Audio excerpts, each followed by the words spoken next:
Morning, students. So we were reading the chapter The Portrait of a Lady.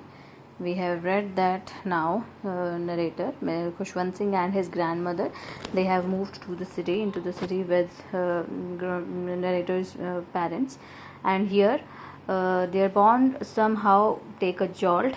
Why? Because although they were sharing a room, but now grandmother could not accompany Khushwant Singh to his school, and she was somehow unhappy with the schooling strategy of his schooling strategy, the subjects he is being having there in his school. So she was not happy with that, but she didn't say anything. So what happened next? Just read it. She could not help me with my lessons. She did not believe in the things they taught at English.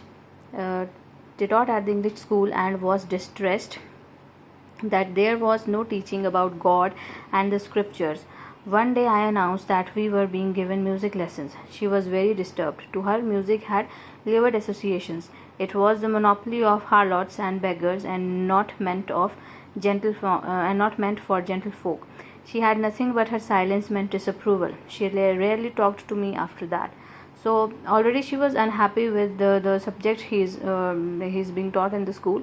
So now she was more unhappy.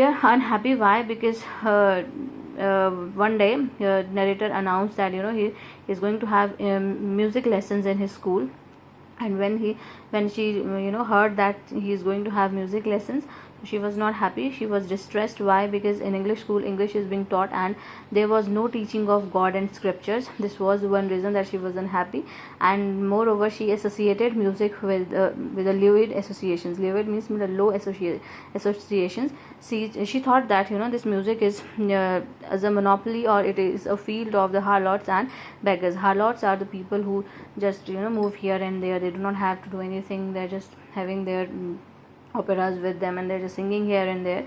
And those beggars, and it was not meant for gentle folk. It was not meant for the gentle people, people, or the educated, or the good people. So that's how she disapproved of the teaching of that music. So she said nothing. She said nothing at all, that he should not be taught these things. She said nothing about that. But her silence meant disapproval. But she was silent, and the silent means that she disapproved the teaching of music in his school. She rarely talked to me after that, and she really don't have any conversation with him. Why? Because there was nothing left to have the conversations. First they would have the conversations about his studies. She used to make him sing those prayers. She used to sing those prayers in front of him, in that hope that he must be catching them, he must be learning them. But now nothing was there, nothing common was there between them. So she didn't talk to him. She talked to him very rarely. So what happened? When I went up to university, I was given a room of my own. The common link of friendship was snapped. My grandmother accepted her seclusion with resignation. So what happened?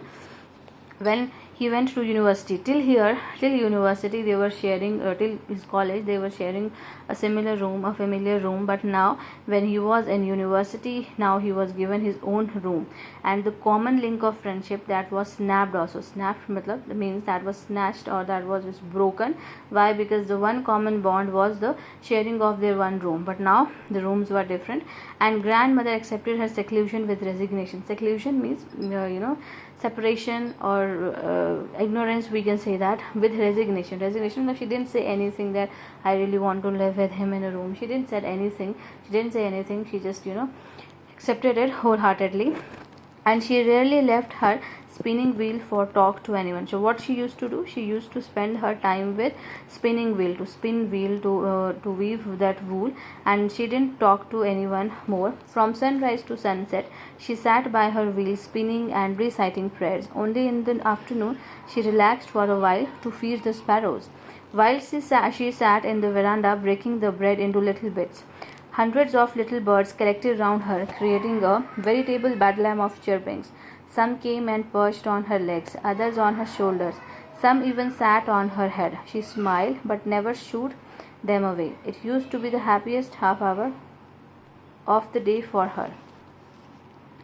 So from sunrise to sunset, she used to spin her wheel, and she used to tell her prayers, tell her beads, and she rest for a while in afternoon while she feed the sparrows. And while she feed the sparrows, sitting in the veranda, breaking those breads into crumbs, so thousands of sparrows come around her. They would surround her, and they would sit on her, or they were fill that whole of the veranda with a veritable bedlam of chirpings. Veritable matlab variety of bedlam.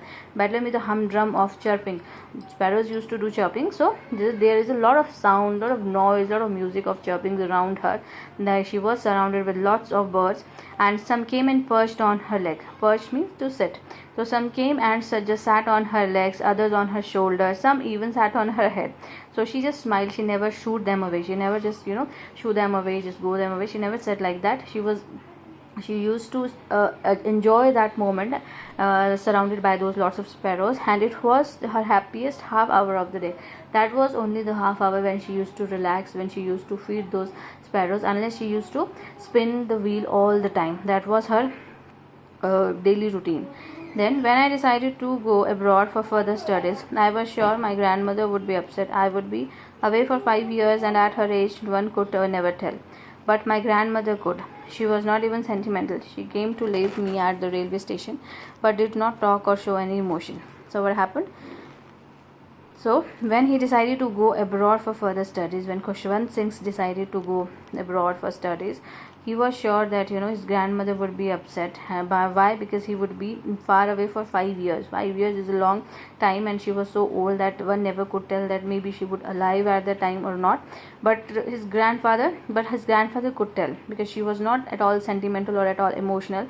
She came to leave him at the railway station, but she didn't said anything. She didn't show any emotion. She was very practical at that time, and she somehow knew that she would be waiting for him.